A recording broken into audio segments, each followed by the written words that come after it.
William Saliba oo shaaciyay hal arin oo ku qasbaysa inuu Arsenal sii joogo. William Saliba difaaca dhexe ee Arsenal ayaa shaaca ka qaaday inuu doonayo inuu sii joogo kooxda isagoo diiday wararka la xiriirinaya inuu u wareego Real Madrid. Saliba oo 24 jir ah ayaa ka mid ah tiirarka difaaca ee Arsenal tan iyo markii uu ku soo biiray kooxda. Wararka la isla dhaxmarayo suuqa ayaa sheegaya in Real Madrid ay xiiseynayso saxiixa Saliba, gaar ahaan iyadoo kooxda reer Spain ay raadinayso inay xoojiso difaaceeda. Si kastaba ha ahaatee, Saliba ayaa muujiyay daacadnimadiisa iyo rabitaankiisa ah inuu guulo la gaaro Arsenal. Saliba ayaa yiri, "Waan ku faraxsanahay halkan. Waxaan joogay kooxda 2 sano iyo bar.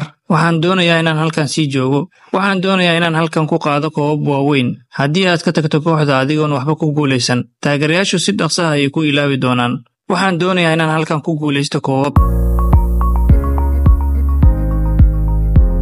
Warka ku saabsan daacadnimada Saliba ayaa ah mid farxad gelinaya taageerayaasha Arsenal, kuwaas oo rajeynaya in daafacan da'da yar uu door muhiim ah ka ciyaaro mustaqbalka kooxda, iyadoo Real Madrid ay raadinayso difaaci cusub.